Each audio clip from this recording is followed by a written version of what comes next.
Congratulations, you have found the Lambcast, the official podcast of the large association of movie blogs, also known as the Lamb. The Lamb is the largest collective of online movie blogs and podcasts with 2,000 members and counting. Every week on the Lambcast, various members of the Lamb community get together to talk about our favorite subject, movies. So bookmark the Lamb and follow us on social media.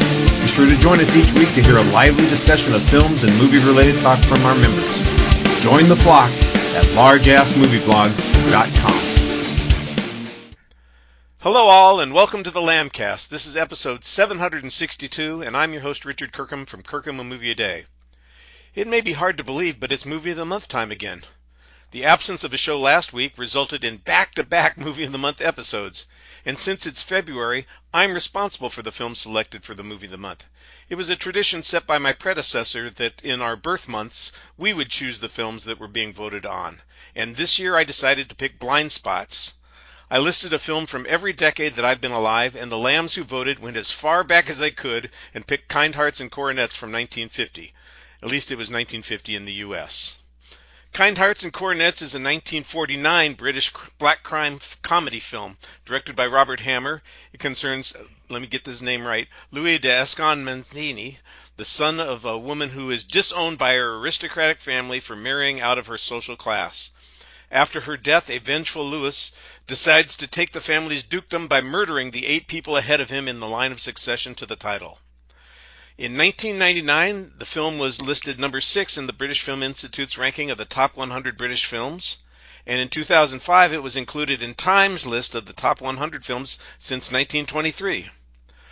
Joining the discussion of our 75-year-old film are 4 lambs who I have informed they don't have to murder anyone to earn a distinguished spot on our show.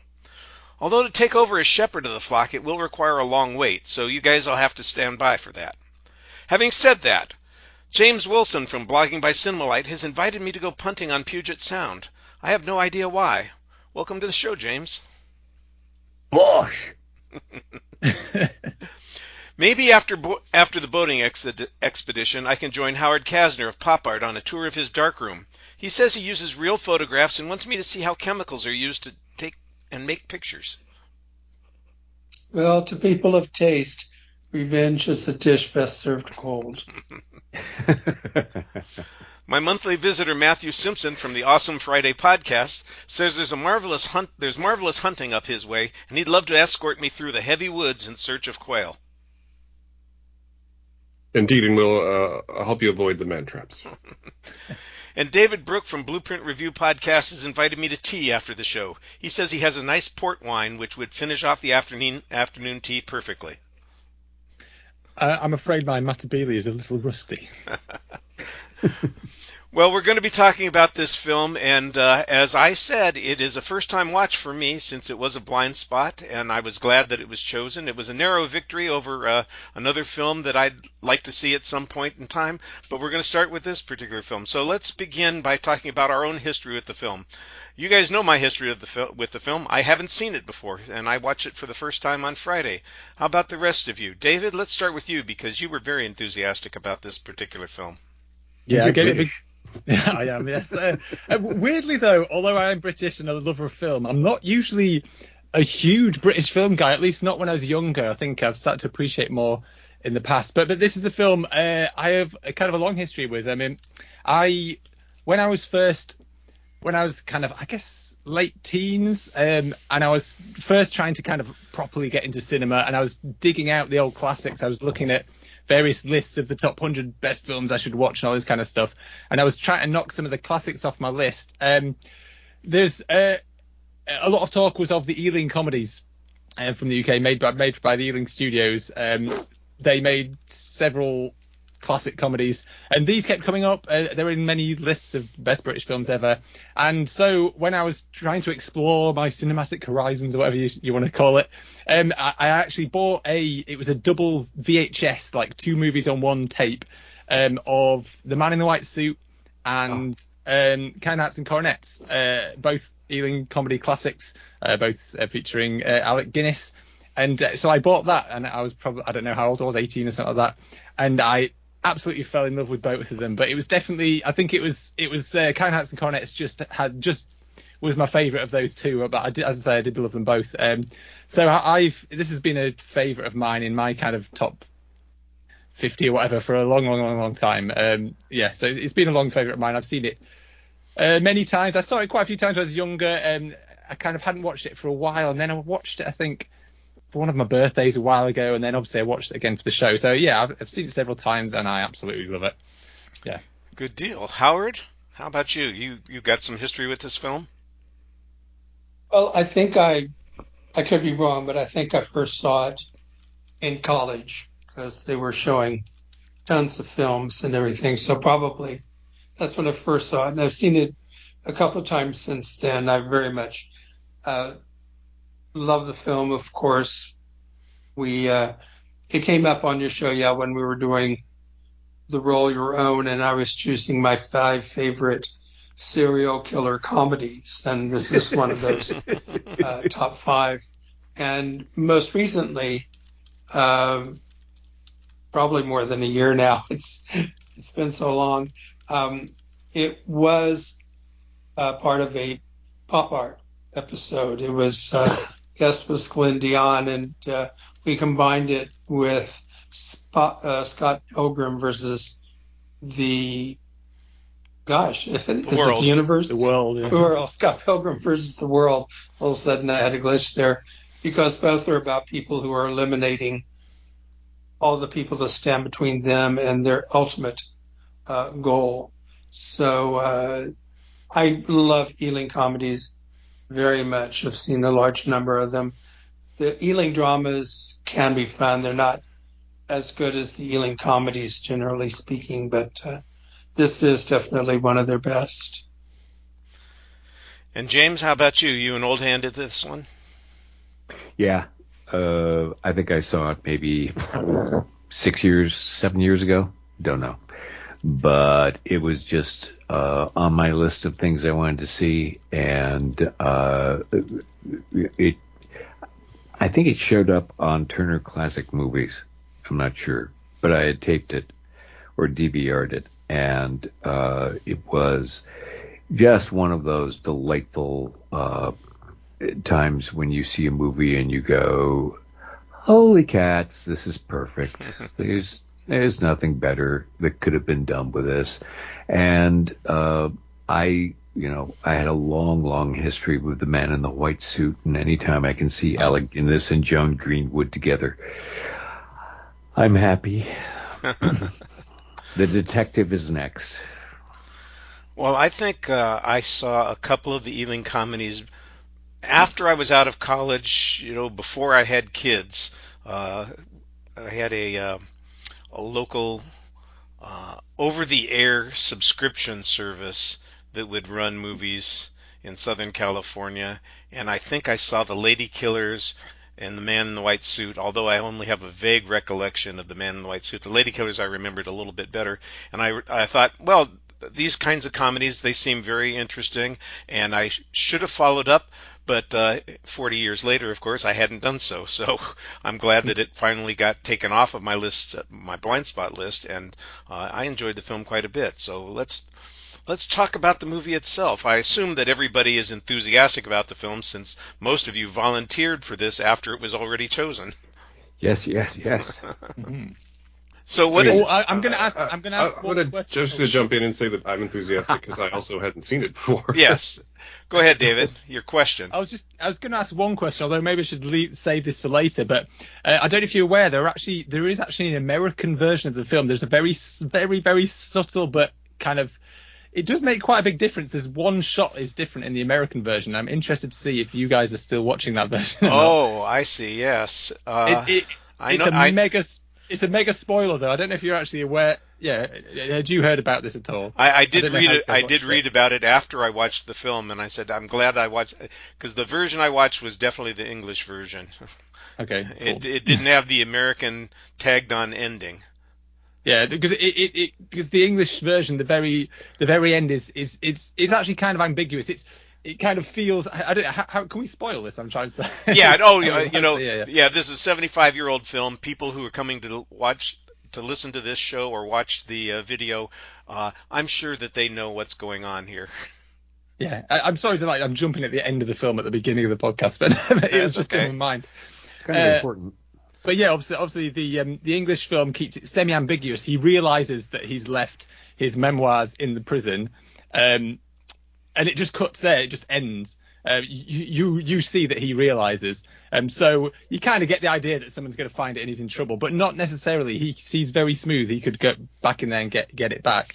But in the America one, they have to cut and show the guards picking up the thing, going, "Oh, what's this sort of thing?" And it's just to kind of spell it out and make sure that he gets his comeuppance, which is obviously not quite as effective. Kind of, it's a little clunky. So I'd be intrigued to know if you all watched which version you watched. So I watched it last night and on a Canadian streaming service called Hollywood Suite, and he has the realization right at the end, like he goes, "Oh, my memoirs," and then it cuts to the memoirs and zooms in on them and fades out. Yeah, that's the English version. Yeah, that's the English version. Yeah. Yeah. Okay. But yeah, there is an American version where there's just an extra shot of the prison guard and somebody handing the memoirs to him and he reading it, sort of thing. So it's literally just one shot, but it does make a big difference. It does make it less subtle. Yeah. Well, I would American, less subtle. Well, I think we still were working under the Hays Code, and they had that idea that you had to have there had to be consequences for the evildoers, and they couldn't get away with anything, and they didn't want to leave it that way, So in order to make sure that they got the stamp of approval from what it was the equivalent of a censor board, although of course they didn't have the authority to change things, but they did have the authority to punish theaters for showing things, so it was a little bit awkward, and someday we'll have a whole discussion about the vertical integration and censorship and all those kinds of things. That'd be an interesting discussion. But yeah, that's very typical that there's a little bit of extra there. I think some stuff was also excised from the American version. I saw that it was supposed to be 6 minutes shorter. Oh, okay. Interesting. It sounds like it's been remedied these days, though, if you've all watched the same ending. Yeah. Where did everybody watch this? Prime. Interesting. I had the Studio Canal Blu-ray. Oh, nice. Yeah, the last time I saw it was probably on Prime or something like that. I watched it on Canopy, which is a library service. Okay. Canopy's great, actually. Yeah, it's lovely. But it's on Hollywood Suite here in Canada. Nice. David, does your Blu-ray have the both versions? Does it have the American version on it? Well, it had. It just has that. Oh, is it extra? An alternative ending you can watch at the end. Yeah, it doesn't have the whole thing watching it. Yeah, it's probably wouldn't be worth it for that one extra shot. Although, as I say, I didn't realise things were cut out. That was interesting. But no, it's quite a good disc. It's got a lot of extras. Although it's got one of the most disappointing commentaries I've ever listened to. Because I'm a big commentary guy, but I have to double check who it was. But when I saw who did the commentary on this, I thought, oh, this should be good. But it's basically them just watching the film and kind of giggling along and saying, oh, that bit was really good. They don't actually say anything even remotely interesting. It's but yeah, it's quite a respected. I need to find it now. It's quite a respected. Sorry, bear with me 2 seconds. It's who is it? Peter Bradshaw, who's quite a respected critic for The Guardian in the UK. And then it's also got filmmakers Paul King and Whit Stillman. I don't know them as. Oh no, this is different. So it's a different. No, I'm looking at the wrong one. No, it's Matthew Guinness, who's Alec Guinness's son or grandson. And he doesn't say a lot. He has a couple of little anecdotes. And then there's Terence Davis, the director, who again a very respected director, but he just because he's obviously quite a lovey, if you know the phrase. And so he's just like, oh, marvelous! Every time something good comes up, and that's just it. It's just the most disappointing commentary I've ever listened to. But yeah, otherwise the disc was quite good. There's all sorts of bits and pieces on there. Well, someday maybe we can assemble our own commentary track for the movie, and all of us can contribute to it, and hopefully we won't just be saying, oh, isn't that wonderful? Isn't that great? We'd have something more to say about those things. That's actually a good idea, Richard. Maybe Lambcast should start producing their own commentaries. Nice, Yes. yeah. Well, I used to do that in the past. Like, I feel like it's. I know some of the Lamb members have done it. There have been episodes. I don't know that it was ever a Lambcast episode itself, but I know that there, like you said, David, there have been members who have done it. I'd have to look back at the records and see. It wouldn't surprise me at all, though, that somebody has done it at one point or another. Maybe what we do sometime this summer is, instead of a movie of the month, we do the commentary movie of the month. And Nice. but we have to arrange for everybody to be together and watch the movie together so that we could record the thing together. And that's probably where it gets a little complicated. Although for some of us it's easier than for others. Those of you who are listening to this show right now, you're listening to the behind-the-scenes machinations of the Lambcast. So which is basically email. Yes, that's it. We're very primitive here. I'd do it for that. Well, the big draw, I think, on the film, in addition to it being an Ealing comedy, and of course the witticisms that come along with it, is the casting of Alec Guinness in 8 different parts. And so I'd like to get your thoughts on that and how you thought it was executed, whether or not you thought it was necessary. Did it add something to the film? Did it increase your pleasure? Were there any of the parts that stood out to you as being particularly effective, or any that were the sore thumb in the group? Matthew, let's start with you. So the thing that stuck out to me about this film is very silly, but it's just how incredibly Edwardian it is. I very much like all of the machinations done in the most received pronunciation ever. And just how calm and collected everyone is about, and then I plotted to murder him. And so I did. And I find that very effective. I find that very, dry British humor very effective. And so I enjoyed basically every time the main character spoke about killing someone, I was basically giggling along because of the way he was saying it. That was my favorite thing about the film. I don't really have anything I didn't like about the film, except for there's one scene toward the end where I was reminded how old the film is, and they just casually dropped the N-word. Yeah, we're going to get to that because I did want to mention that. In particular, though, about Alec Guinness, what did you think of the fact that he was doing 8 parts? This is before Eddie Murphy decided to be every one of the clumps. So I found the interesting thing about Alec Guinness in this movie is he's playing 8 roles, but he actually doesn't have all that much screen time, or it doesn't feel like he does. But every one of his little roles is super effective. And in particular, the elderly, kindly man, Gascoigne, is probably my favorite of them. The only one he doesn't have to murder, spoiler alert. I guess not the only one, but I just found he's... I think there were 2 he doesn't. Yeah, 2. Yeah, he doesn't have to murder the captain either. Dies accidentally. But Alec Guinness is so good. He has such good range. He's able to play each of them so uniquely. But he's actually not really around all that much during the movie.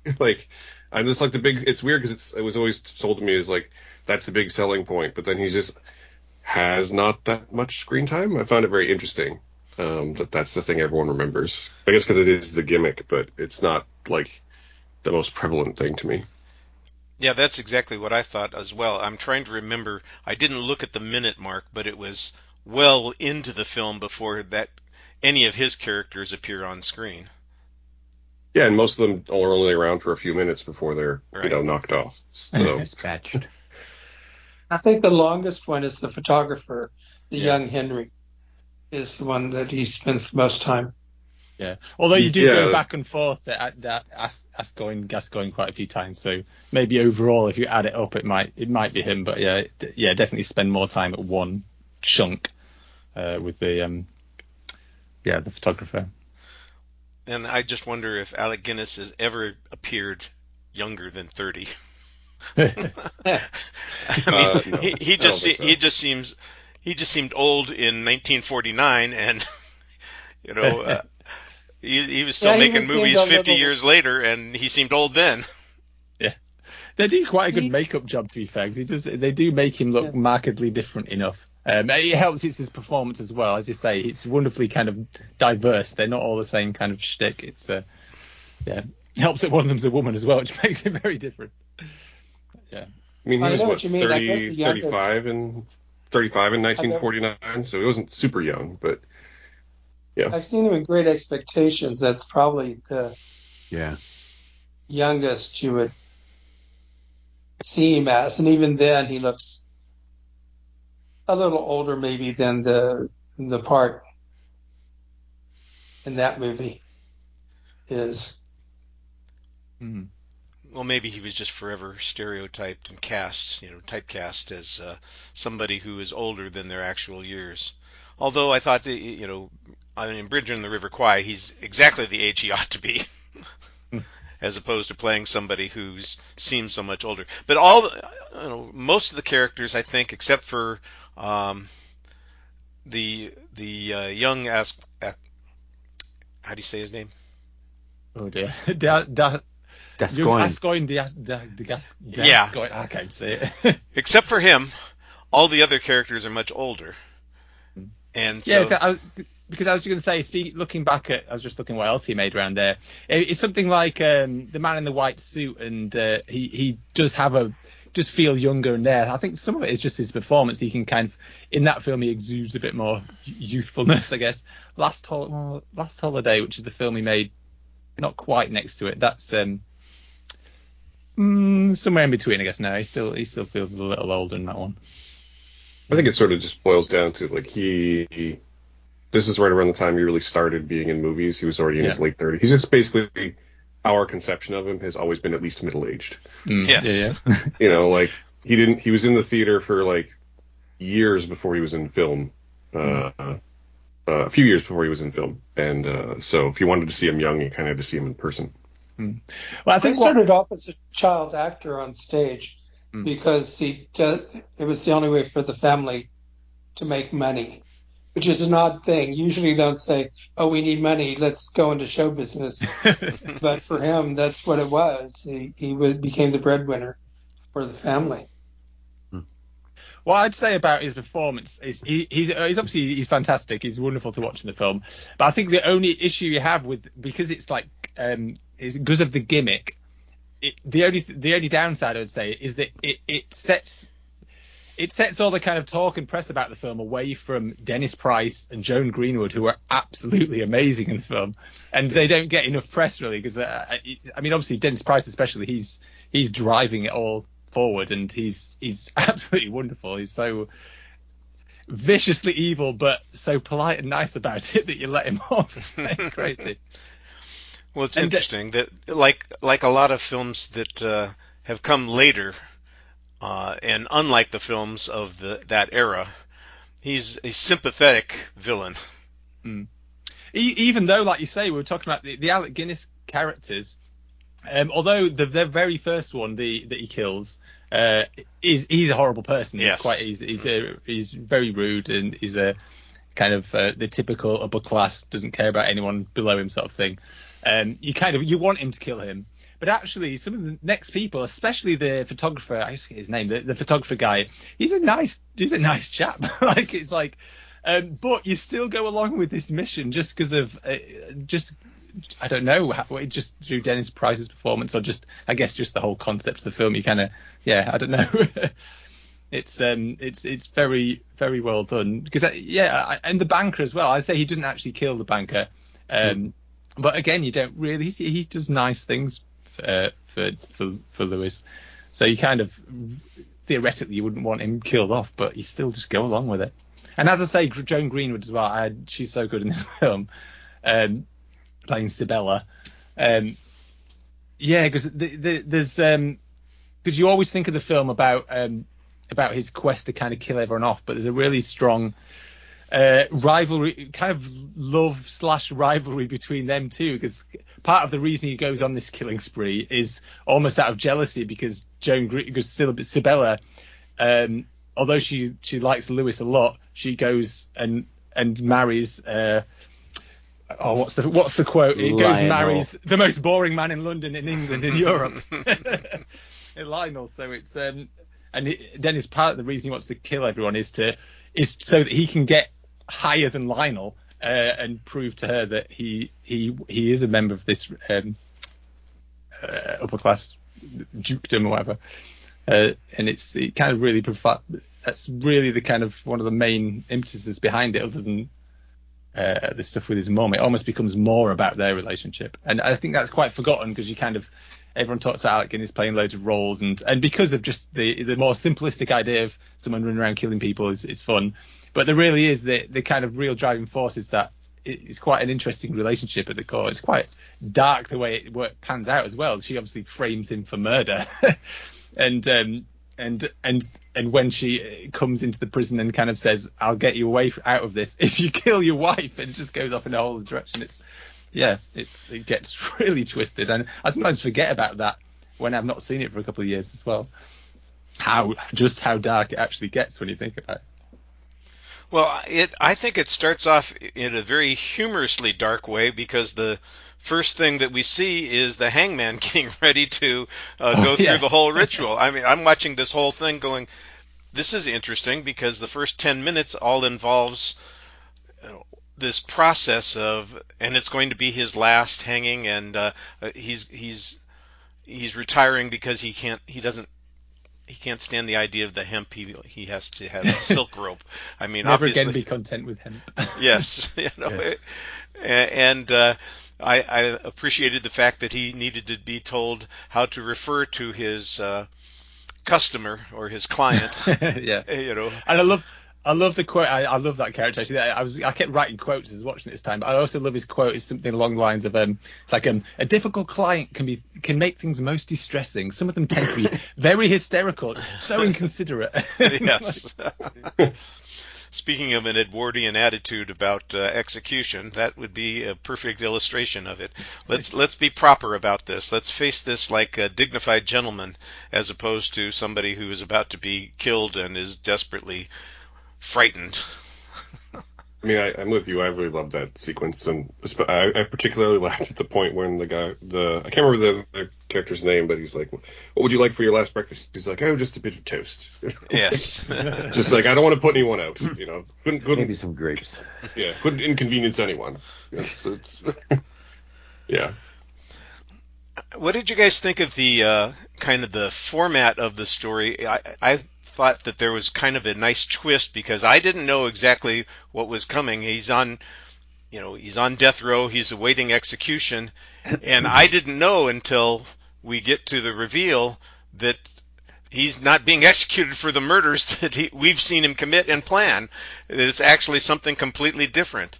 And the whole story is told as this autobiography that he's writing the night before he is to be executed. Was anybody else taken in by that? I don't want to call it a ploy, but I guess it's a plot detail that the execution is really about something entirely separate from all of the stories that we've been watching. Yeah, it's sort of the twist of the knife. I mean, that's the big irony of the whole thing.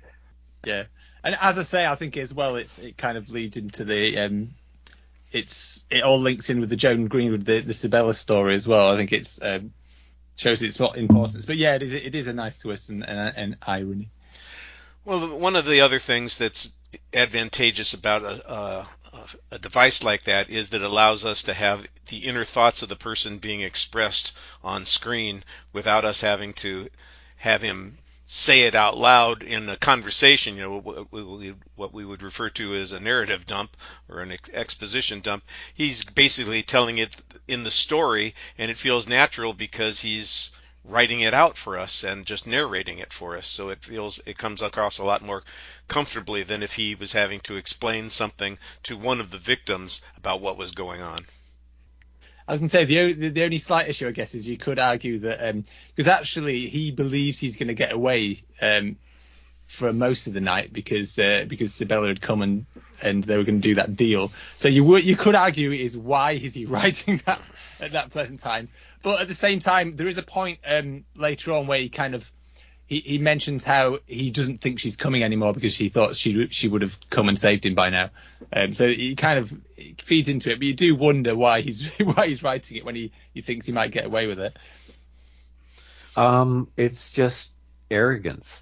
Yeah, true. I mean, his family is born into the Discoin family, and he's inherited that arrogance.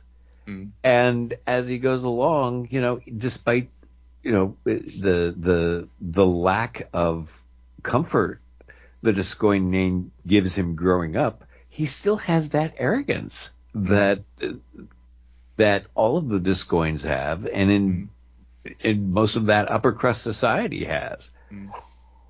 And he does get more unpleasant as the film gets on, as he becomes. Oh yeah.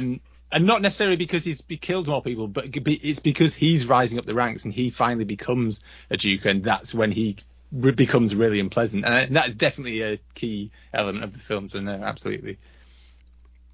Also, I just think the other thing I like about this is the twist is that like he's ostensibly doing all this, especially toward the end, as you pointed out, that he's doing this largely to get with Sabella, but then she's also a terrible person. So like, why is he doing it at all?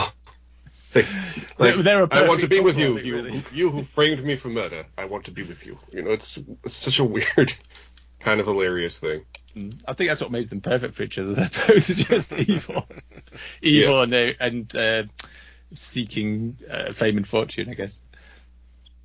And she's seeking not boring. True. Well, it was kind of also interesting that they create that triangle love relationship with Edith, who is the widow of his second victim? Yes, the photographer. The photographer. Was that Henry? I'm trying to remember. I think that's it. Young Henry.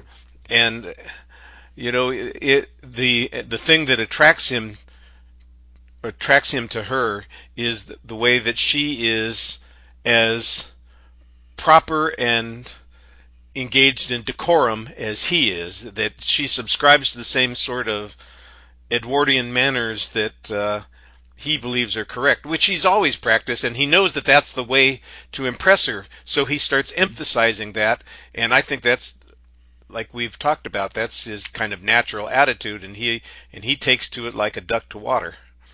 Yeah. It's like he feels he's caught between two different kind of women. He's caught between a good one and a bad one, and which one does he choose? Which one is better? Well, he'd like to have both. Yeah, it's like Edith. He doesn't feel like he loves her. He just feels he should be married to her because she's the proper lady for his position. It's just again leading into this whole class. She becomes another object to pursue, like the dukedom. Yeah, exactly. We also were talking about earlier the kind of the censorship around the guilt of the main character having to be emphasized at the end for the American release. There's also a lot of sexual elements and innuendo in this film that are vaguely hinted at, but probably were enough to set off all the alarm bells in the Hayes office at the time. And when I said that the film was 6 minutes shorter in the U.S. release, my guess would be a lot of it is that kind of stuff, which clearly suggests that he and Sabella are canoodling far more than just having a drink in his apartment, which is scandalous enough. I think there's more than just drinking going on in that apartment. Yeah, there is one I actually wrote the note of that because there's quite a passionate kiss between them when Sabella is now married to Lionel. So definitely that would have kicked up a fuss back then. Obviously it mustn't have got banned in the UK, but it must have still been quite scandalous in the UK. And as you say, that I'm almost certain that would have been cut out of the American one. The producers also did their own kind of censoring when they adapted the book. Because the book is about someone who was half Jewish, worming his way up and using women and murdering Gentiles in order to get to the top of the pile. And World War II was just over, and they said, no, we better not do that. We better not. So they made him half Italian instead of half Jewish. Interesting. Yeah, and the Italians were, of course, the enemy at one point in the war, so that makes it easy to make them scapegoats in this particular situation. Although I did like the opera singer. I would have appreciated him hanging around a little bit longer rather than dying the first time he sees his son. But one thing they never talk about in the movie is that without the central character, without Lewis, the family line dies. Mm. He's the last one. Even if he didn't come trying to make his way up to the very top, there are no children. No. One gets the idea that the young Henry and his wife, are they ever going to have children? I mean, and then one says he's going to try to have kids. And if Lewis gets executed, if he's found, who knows what happens to that fortune? It won't go to any of the women because women generally didn't inherit at the time, and it would be set up in a way that they would not inherit. They might get that was money. That was one of the plot points in the film, though, was that his mother would have been eligible to inherit because they're in their heraldry. There is some passage that explains that it's one of the rare cases where the title can pass to the women in the family as well. Yeah. Which has to be, because without that, then Lewis can't inherit. Right. No matter what. Yeah, they do mention that. I do. Speaking of that, and I do love that scene. When the Duke is talking after they've met with the kind of not particularly graceful or dignified ladies, and the Duke starts talking about how they're good breeding stock. The sister. It's quite a. Well, Howard, I do think there might be other errors, because remember, he has a whole chart of the family tree, and he just tears off the bottom part, leaving the people who are in the immediate in front of him as his targets, and we don't really see what the rest of the chart look like. So I suspect that there's probably a cousin or a distant uncle or something like that would be stepping up, but they wouldn't have been in front of Lewis in the ranks. So that's probably what would happen. Well, those would be more the older generations, I'd have thought, though. But you probably will have got some splintering off, wouldn't you? So he does mark off 2 children at the beginning. Oh, there's the one, doesn't diphtheria get them for him? Yes. There's a really good line, but I've missed that one. Mm. Oh yeah, the two children die, and then by some luck, it also eliminates the wife of the Duke. Yeah, something like that. Yeah. Well, I was also kind of intrigued by something I don't know anything about. When it comes up that he is going to be charged with the crime, he opts for a trial by the House of Lords, and that seems to be an interesting phenomena. Is that a real thing? Does anybody know? It is. It is a real thing. Can they do that now, or have they changed that since? I've not heard of it anytime recently. As I say, I think it's only appropriate with if it concerns like a duke or something like that. But I don't know. I've not heard of anything in recent years. So I don't know when the last time that might have happened was, but I think the idea is that in the same way that commoners like us are entitled to a trial by our peers, so are members of the House of Lords. According to Google, the last trial by the House of Lords was in 1935. Oh, and actually, the House of Lords judicial role ended on July 13th, 2009, when the Supreme Court of the United Kingdom took over as the final court of appeal. So, no, you can't do it anymore. Yeah. Yeah, I think the idea is that, the other nobility are the peers of noblemen and noblewomen. And so, David, since you looked it up, what kind of vote is required to convict? Is it something where the House has to be in consensus? Does it have to be unanimous? Is it simple majority? Oh, I don't know. Where I found the answer doesn't specify. I'm not sure. Well, it was just a curiosity. Siri, is it a majority vote in the House of I just thought since you had looked it up, it might be right there.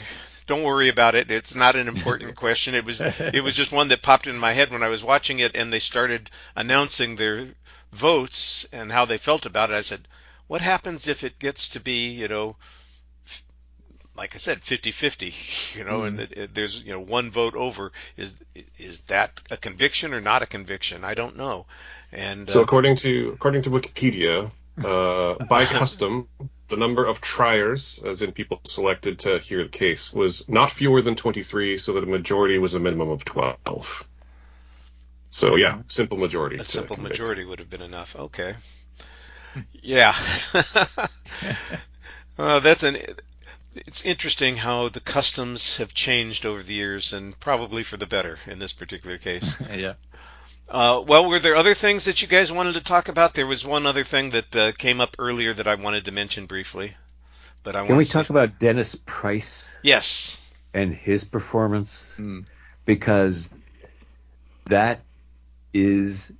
there's not a eye flick out of place. It is just wonderful all the way through. And it's one of those performances you go, why isn't Dennis Price a star? Well, I can answer that. Yeah, he drank. That, and he couldn't reconcile his being gay. Yeah.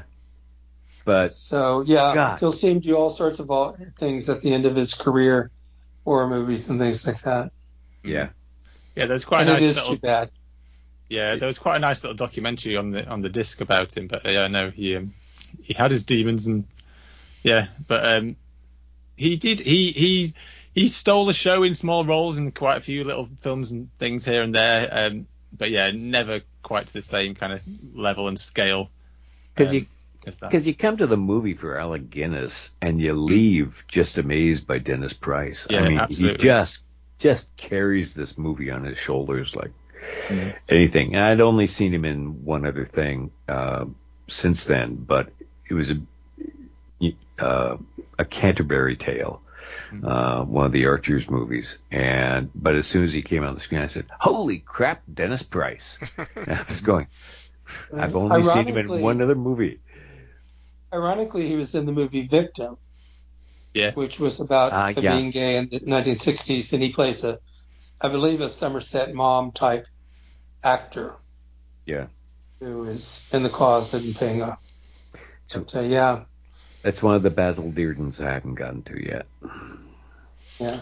Well, thank you for emphasizing that, James, because I do think that his is the key role in the film, and is the one that, despite the range of characters played by Alec Guinness and the charm of that kind of affectation that they're doing there, the gimmick that they're using, I think Dennis Price is the thing that makes the film work, and he is really good at that mannered way of speaking and delivering his lines, and I'd be hard pressed to imagine somebody else doing as good a job who wasn't of that time period. Yeah, it's like we were saying. He's good. Oh, I was just saying that in addition, though he plays the lead here, he's probably not really a lead actor. He's more of a character actor. Yeah. And, so that probably didn't help his career either.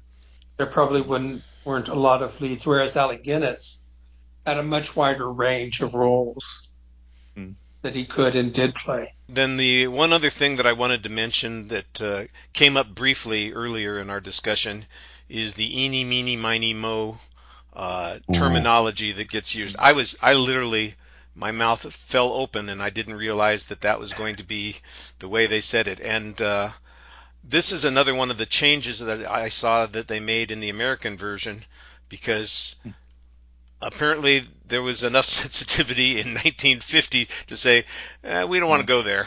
I'm not sure why, but they changed it to sailor instead of the original name that appears in the little rhyme there. And I was a little dumbfounded that it was in the film to begin with. That's not the other. And breaking the sound barrier. I think it's breaking the sound barrier. The central character has a black dog that he has named the N-word. Yeah, and yeah. It's the Dam Busters. I don't know if it's both Dam films. Busters. We actually I used to run a community cinema, and the Dam Busters have quite a history in the area where I live in Lincolnshire, and so that was one of the first films we showed was the Dam Busters at this community cinema, and I didn't realise, and then suddenly it's just calling his dog the N-word all the time throughout the film. It's like, whoa, okay, whoops. And then, of course, Agatha Christie's Tyndall Indians. Yeah. Was called that. Yes. And that, of course, there's a difference. In England, the N-word refers to Indians from India, and America refers to blacks.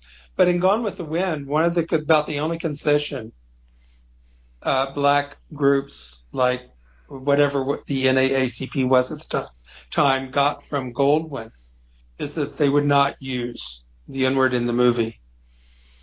And that was the only concession they got from him in making Gone with the Wind.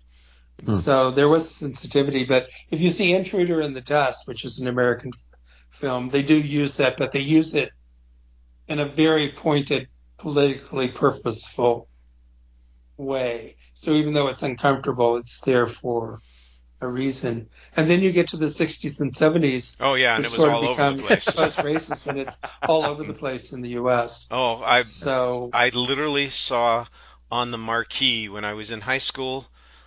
We had our PE class out on the asphalt. There were volleyball courts and basketball courts for the PE, and across the street we had a theater, and the marquee had up there the legend of Charlie. Yeah.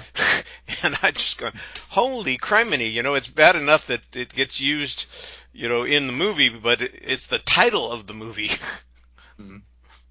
Well, when they did the recreations of the All in the Family and the Jeffersons, they bleeped out the N-word on the Jeffersons, which wasn't bleeped out when it was first done, like in the 70s.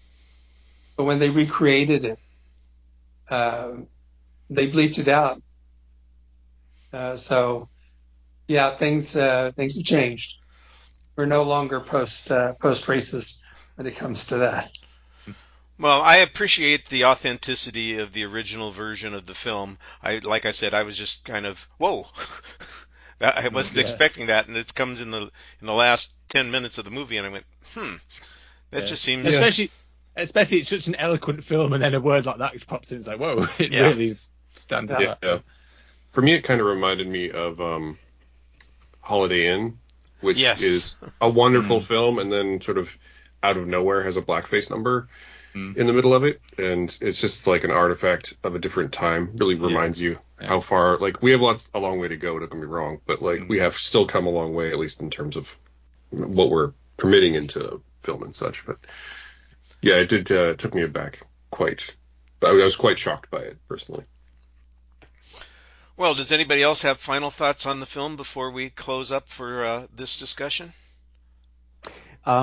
Just that after seeing it again last night, I was just thinking, well, this is like one of those little episodes of the Alfred Hitchcock show where they nailed it. Absolutely nailed it to the wall, and you go, and your heart takes a little jump that they've really made this. They stuck the landing as far as irony, and they didn't have to have Alfred come back after the commercial and say, well, they got away. They didn't get away with it. They ended up in the pokey. But where it's all self-contained, and you just get the ironic thrust right at the end, and you kind of get blindsided. It just, like I said, it's one of those perfect movies. Yeah. It's interesting to me that it hasn't. It's about to be remade, loosely remade, but it's interesting to me that it hasn't been remade in the intervening years. Well, there is a musical based on it. Really? There's a musical, but there's no I'm surprised there's not like a 70s remake of the film or a 90s remake of the film. Back when. Yeah. With Eddie Murphy.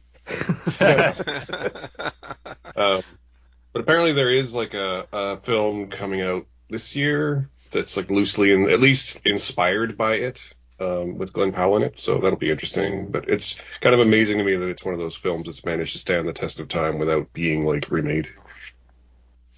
Because it feels like it's ripe for it. Glenn just one last thing. I was just going to ask how many of the other kind of Ealing comedies people are familiar with. I might throw in another favourite of mine, which I've actually reviewed it recently as well. Just an extra plug is the Lavender Hill Mob. That's wonderful as well. That's I haven't seen that many, but that is easily my favorite of the ones I've seen. Remind me, is that the one with the statues? Yes. Okay, yeah. Okay. Yes. And we mentioned The Lady Killers before as well, but that's another one favourite of mine. I love that film. Well, and, the Lavender Hill Mob has Audrey Hepburn in like her second film. I like Whiskey Galore. Yeah. Passport to Pimlico. There was just quite a bit. I haven't seen the Titterfield Thunderbolt, which is supposed to be really good. Well, remember, any of them are welcome to be suggested as Movie of the Month for March. So if you have an idea, let me know. We're going to take a quick break here to hear from a fellow Lamb Podcasting Network show, and then we'll be back with our exit question of the week. The Blueprint Review podcast is a monthly show where writers from the Blueprint Review website get together for a loose conversation about a wide range of films and physical media. In the show, the team reviews at least one previously unwatched disc from their individual collections, as well as talking about upcoming releases that they're excited about. So, if you're into films and shiny discs, go check out the Blueprint Review podcast. You can find us on most major podcasting platforms. We're back, and it's time for our exit question of the week. Since I had listed all these movies on the poll were blind spots for me, I thought it would be interesting to maybe find out what some of the blind spots are for our guests as well. And, of course, since everybody picked the oldest movie on the list, I thought I'd ask about your older blind spots. So what are some films that are older that are still on your blind spot list, folks? And, Howard, it's unlikely that they're going to be a lot for you, but I know that there's probably a couple, so let's start with you. Oh, in some ways, there's a reason why there's often not a lot, because sometimes I'll play a game with myself, and I'll choose an actor or a director or somebody and say, what is the film of his I haven't seen that I want to see? And because of that, along the way, I've tended to fill in all these gaps. I did have a blind spot, though, that did get resolved recently, and that is the Fight Club. For whatever reason, I kept putting it off, and I just never saw it. Then I was asked to be on the Fight Club Minute and didn't have a choice. I had to watch it. So now that's off of it. When it comes to the older one, I think the main one that sort of drives me up the wall, but it's not my fault, it never shows up, is that I've seen every single one of Alfred Hitchcock's sound films, except for Strauss's Great Waltz, which I guess, to be charitable, is not supposed to be one of his best. Yes. But it's Hitchcock, and I do want to see it, but it never shows up. It's never really shown. So I think that's the big one. All right. Well, that makes sense. If you can't find it, then it's definitely going to be something that's hard to cross off the list. I didn't mean to cut you off there, James. It always shows up on those Alfred Hitchcock outside the public, those cheap public domain films. Collections. Yeah. It could be if I just looked on YouTube. It might be on YouTube. Yeah, probably. For all I know. Well, I think it was Jay who did at one point see all the Hitchcock films. My predecessor on the show, I think that was a goal he had, and he said, unlike most people's opinion, there are a whole bunch that are not worth spending the time on.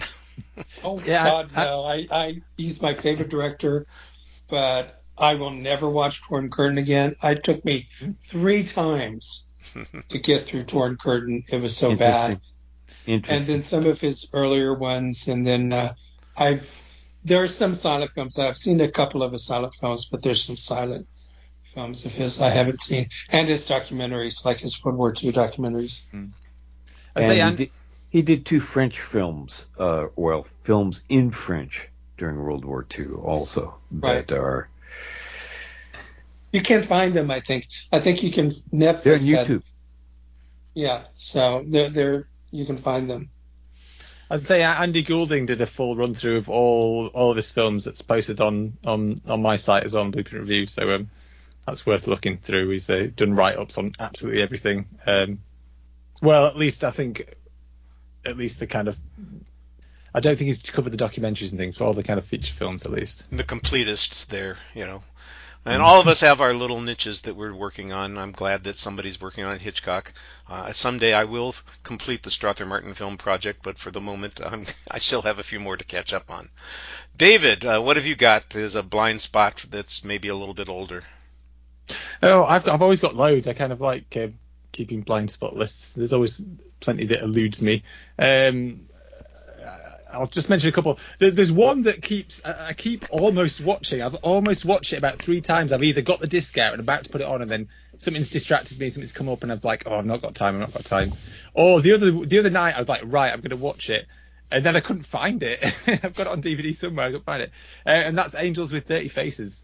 It's an old classic. It looks like my kind of film. I keep wanting to watch it, and something keeps holding me back. The other big one for me that's more of like a very popular one that's very famous that I've not seen is Ben-Hur. I still haven't seen that. Oh, I just did. Pop Art just did. Oh, Ben-Hur. That'd have been the perfect excuse. And there's also a silent version is actually very good. Yeah, I've heard it. I think the Blu-ray's got that on there. So you have to check that out. You do have to commit to a large amount of time to watch Ben-Hur, so I understand why it's one of those ones that ends up on somebody's blind spot list, because you just say, am I really set to go 3+ hours? Maybe next time. Yeah. And it must be said, those 3.5 hours do go pretty fast. You have to... Yeah. That's one of my favorites. Yeah. Yeah. What was the other one you mentioned? Angels with Dirty Faces. Yeah. I was going to say James Cagney has one of the great death scenes in that. He just doesn't die. He died. And it was just voted to the National Film Board, Registry last year. Oh, nice. And I had never seen it either. And it was horrible because I couldn't find it anywhere. It wasn't streaming anywhere. The only place you could see it was, I think Max might have had it, but I'd rather, slit my throat than subscribe to Max. And I did finally find it, and it's a nice little watch. It's always good to see Cagney. Well, I have found my disc now. Since the last time I tried to watch it, couldn't find it. I have actually found it, but just haven't found the time now. But I think after chatting about it now, I think I'll squeeze it in somewhere this next month or two. James, what did Max do to you to make you so angry with them? What did Max made me want? They asked that I pay to see movies that I want to see. How rude! On a streaming service. Oh, I see. I also won't subscribe to Disney. I won't subscribe to Paramount Plus. I'm really limiting myself, and then I complain about the fact that I'm limited. Well, other than your limitations, what blind spots have you got that maybe you think, they're so old that they should really be resolved soon? Well, I look up, every year the National Film Registry gets voted on, and they come up with 25 films, and there's always things in there that I've never seen and I'd never had any desire to see. Last year's was Dirty Dancing. I'd never seen Dirty Dancing. And no one puts James in a corner. No one puts James in a corner. Did you finally cross it off then? Yes. I do a post of all of the films and I try to see as many as I can, and I usually get to see all of them. There's usually one that isn't available anywhere. And no, I did see it. It wasn't as terrible as I thought, but it wasn't as inspiring. Okay. It's okay. That's fine. I really like Jennifer Grey. I thought Patrick Swayze was fine. I think there's a few things in it that bug me, but other than that, it's fine. No, my blind spot is Ozu.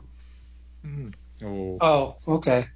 I've never seen anything by Ozu. And okay. Anything. He's one of those directors where you could literally pick any of them, and they're always brilliant. He's one of my absolute favourites. Or you should try and you've got to scratch that itch. Go for it. Yeah. Generally you start with the Tokyo Story, or what's the one about the unmarried? Well, a lot of them are about unmarried daughters. Late Spring. I always get them mixed up. Late Spring. And, those are the two usually to start with, but I highly recommend them too. Yeah, I'd start Late Spring. I think Tokyo Story is quite long, and because the films are quite gently paced, then I think Late Spring's an easier starting point if you are going to jump in there. Cool. Yes, we call it leisurely. They can be leisurely. Yes. I call the fun one is about the one with the two kids who on a television set. Oh yeah. And decide to stop talking, and no one notices that they've stopped talking.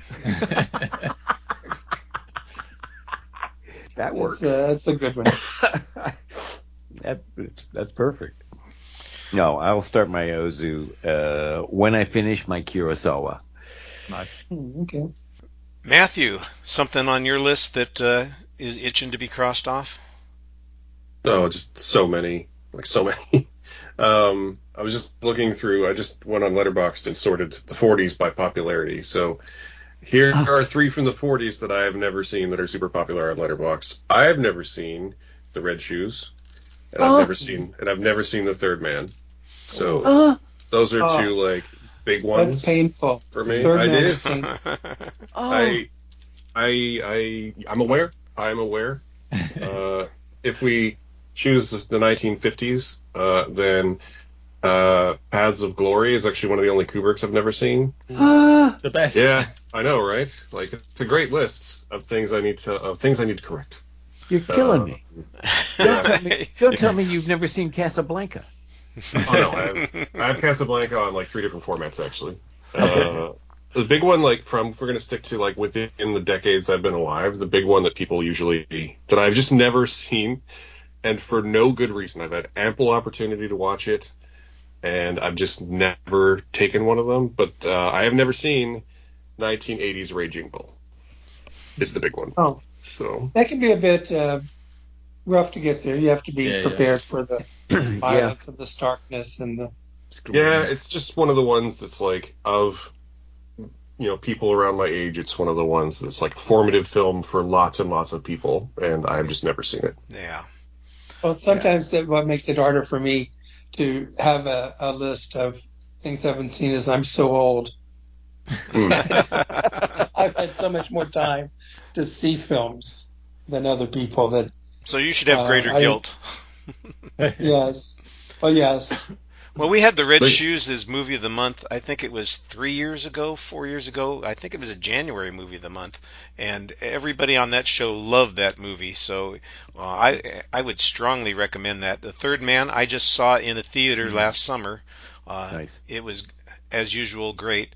Paths of Glory is fantastic. It's been a long time since I've seen Raging Bull, but I think Howard's right. It's one that you kind of have to be ready for it, because it takes something out of you. It's not an easy watch by comparison to some of the others. Dirty Dancing and Ben-Hur are easy watches compared to Raging Bull. Yeah. Well, the good news is about all these films is that having to watch them is a delightful problem to have to solve. Yes. Yeah. So I'm happy to, and every year I try to choose a bit of a theme and see as much in that theme as I can. Like, for example, last year I just watched as many Kevin Costner movies as I could because that was just a thing I decided to do. So I think this year I might dedicate the year to like crossing things off that list. What possessed you to do that? What, Kevin Costner? Yeah. I really like Kevin Costner. I think that's like a good Horizon list to do. Horizon was coming out, and I'm one of the people. I don't know that many people who really like his 90s directorial output. Yeah. And I've always really liked like Wyatt Earp. I've actually always liked The Postman. Films like that, and it just got, once I started watching them, it sort of just formed from watching the first couple of those, and then I revisited like the comedies that I loved from the 90s, like Tin Cup, and I think it comes down to that he's a very stable but versatile presence, which is a weird line to sort of have to walk. But he's also he used to be the best at doing sports, and now he's the best at being a grumpy dad. And yes. I'm sort of into both of those things for a while. And I've never understood the backlash or the fact that it seemed like he rose too high and became an Icarus figure that people could take pot shots at. I've always thought he did really, really good work, even in movies that might not have deserved it. Yeah, and I think that part of it too was like, I think the big one from the 90s would be that had got the backlash would be Waterworld, which I've never understood. And I think just like the people reacted to the hubris of it being one of the most expensive movie made to date when it came out, and then people were like, well, it's just Ocean Mad Max. But honestly, Ocean Mad Max is awesome. Sounds like a pretty good movie to me. Yeah. Like, that's, I don't know, like, sure, maybe it's a little derivative, but also it's awesome. Like, Dennis Hopper is chewing the scenery, he's making like a 5-course meal out of the scenery, and everything looks amazing. It's all practical. They blew a bunch of stuff up. Like, what more do you want in a movie, people? It's a great stunt work in there. Yeah, exactly. And like, sure, it makes no sense that there's this one group that has a ton of oil still, and they use it seemingly without regard for the supply. But like, you just gotta buy in, man. Like, it's just fine. You just gotta go with it. So, I have a real soft spot for like schlocky films like that. So, yeah. Once I got started on Costner, I think I watched like 15 of his films last year. Like, and most of them between like May and September. So, I had a real run there. Going crazy because this was a question that we dealt with on one of the games that we did a couple of years ago. I went absolutely nuts because I couldn't remember the name of the film. I could describe the film. I could name all the actors in the film. I could tell you the plot of the film. I couldn't remember the name of the movie. And I thought, oh, that'll never happen again. And now I'm having the exact same experience because it was the other Western that he directed with the fantastic shootout on it. You're talking about Open Range. Thank you. You have a dead zone. I got an old man block on that one, and it's a terrific movie. I love that movie. Yeah. Well, for my other older blind spots, you guys mentioned one of them that I had on the list, and that's Tokyo Story, which I've heard so much about. And when I see how long it is, I think, well, maybe I'll wait. Probably the oldest one on the list that I have is Rules of the Game. I do have the laser disc of that, and I keep telling myself I need to get it out and watch it, but I haven't done so. Howard, sounds like that's a recommendation from you. Well, it's one of my top 10 films of all time. It's a fantastic film. Yeah, it took me a couple of watches to really appreciate it, but I think I've seen it 3 or 4 times. But the last time I watched it, I was like, no, yeah, I get the hype. I think I first watched it when I was a teenager, and I was like, yeah, this is all right, but I didn't quite get it. But it really is. It's fantastic. And the other one that I have a hard time pulling the trigger on is The Magnificent Ambersons. Okay, fair enough. Oh, I think you'll find that more entertaining than like Rules of the game. It has a problematic ending because, well, we don't want to get into that now. Yeah, That could be a whole show on itself. No. Well, we'll do that down the road. I actually like it better than Citizen Kane. Really? Yeah, there's a lot of people who do, just because there's a, it's more it's heart, not it's less showy. focused. It's like a mature filmmaker made it, as opposed to somebody who was playing with a train set. Mm-hmm. Yeah. Touch of Evil's my go-to for Orson Welles. Touch of Evil's my favourite. I adore that film. Which one? Touch of Evil. Oh, despite Charlton Heston. Charlton Heston threatens to ruin it, but I can just kind of forgive him because the rest of the film's so good that I just don't care. Actually, I can't. Once we get to Charlton Heston and Janet Leigh, who I think both are awful. My favorite line is when Orson Welles says, "You don't sound Mexican," and he doesn't respond. And I'm going, that doesn't resolve the issue that he doesn't have a Mexican accent. It's just not responding to that line, But it's so beautifully shot. It's so wonderfully directed. It's so atmospheric. It's just, I love it. And it's so pulpy. Yeah, absolutely. Yes. I think that's why I can forgive the casting, because it is pulpy. It's kind of it doesn't. I don't mind that it's rough around the edges and makes a couple of stupid decisions. It's down and dirty, and I love it. I adore it. The irony Well, he had is to that take Charlton Heston because Heston was the one who was pushing the movie to get made and wanted Wells to do the movie, so you can't really fire him. No. Yeah. He's the one who suggested Wells direct it. Well, we've created a huge list of films that all of us need to catch up on, and some of us need to catch up on them more than others. And I'm sure some of the listeners out there will find films that they'll enjoy watching as well. We're going to give everybody here a chance to talk about things that they would like to share. So, Matthew, have you got anything new that you want people to be aware of? I'm going to take this moment to plug something I keep forgetting to plug on this show, which is that late 2023, I co-founded a regional critics group here in the Pacific Northwest called Cascadia Film and Television Critics Association. And so we have membership from BC and Washington State and Oregon State, and we are trying to give some community to people who are not in for whatever reason, some underrepresented voices, people who aren't in other groups for like their local city or state. So far every year we published a top 10 list for movies and a top 5 list for TV, and then we have our main award, which is our best Cascadian film of the year. So all of that can be found at cascadiacritics.com. Excellent. We've got a website that we can recommend to people. Good deal.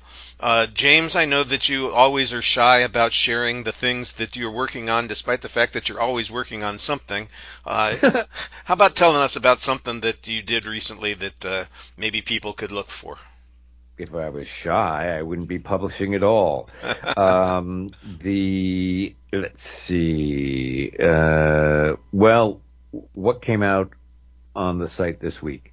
A review of Dave Stevens' Drawn to Perfection, which nobody's ever heard of, and probably nobody's ever heard of Dave Stevens, which is a documentary about the guy who created The Rocketeer.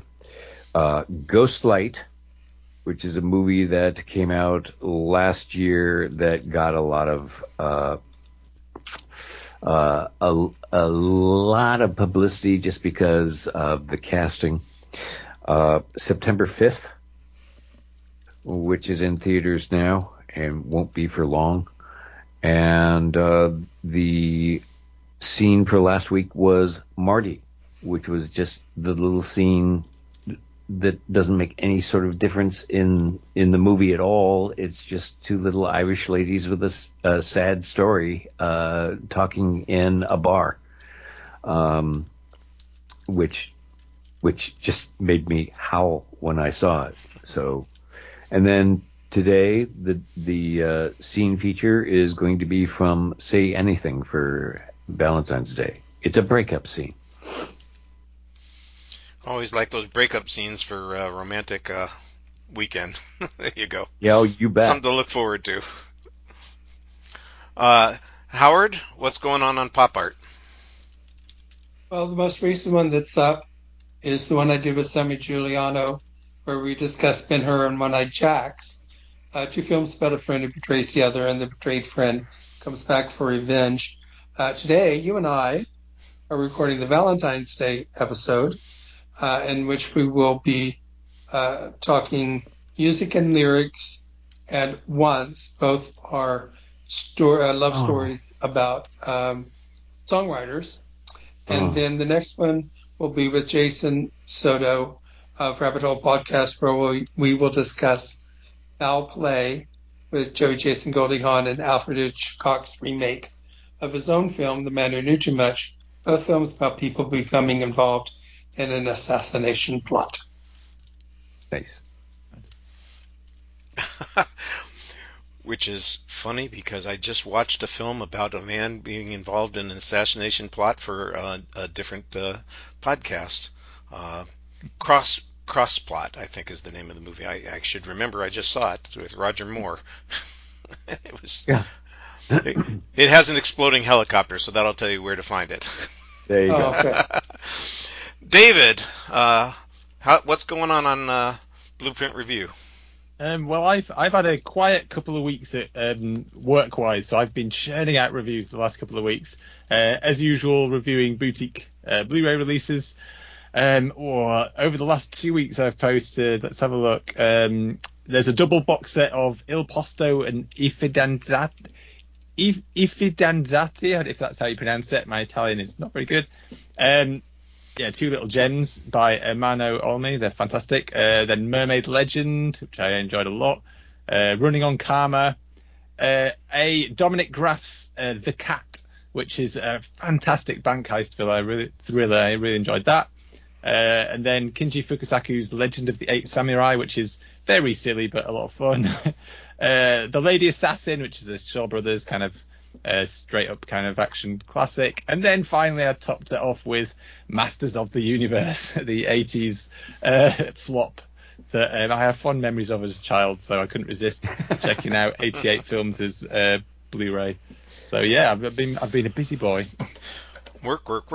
Lots of things to write about, lots of things to see and watch. That's a good time. That's a good time. I like all of those things. That should be fun. On my site, I don't have anything particularly exciting to talk about. Companion was the last new film that I saw. I went to a screening last week of My Bloody Valentine from 1981, which apparently is a kind of a cult film, and I don't understand why, because it's really not very good. It's one of those rare cases where the remake is superior to the original, because they understood what it was that was bringing people in. And in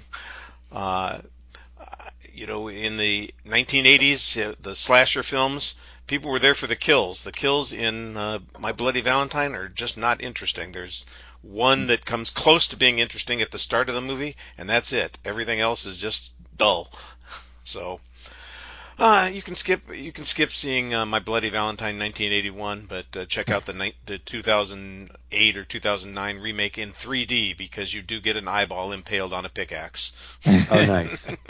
Good. And I've got, I just mentioned to people, I recorded an episode of Exploding Helicopter that'll be going up in the not too distant future, talking about the Roger Moore film Crossplot, where there is in fact an exploding helicopter. And I'm looking forward to being a guest on Pop Art in the not too distant future, like in the next hour. So we'll see how that goes. Well, I want to thank everybody for joining me this week for the Movie of the Month. It's glad to get a blind spot crossed off my list, and thank goodness it was a good one. Everybody enjoyed it. We'll be back again soon. I can't say exactly how soon, because sometimes we've had some empty spots here on the Lambcast in the last month. But believe me, we're not going away. We're just going to be down the road, plotting our next murder. Thanks, everybody.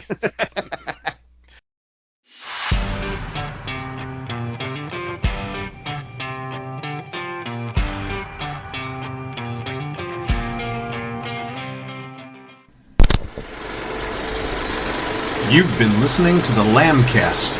If you have an idea for a show or would like to join us on the Lambcast, contact us at largeassmovieblogs.com. find us on Facebook, just search for Lambcast, or on X, formerly Twitter, at Lambcast. And you can find us on YouTube as well. The Lamb site can be found at largeassmovieblogs.com. We'd also love it if you would leave a review on iTunes.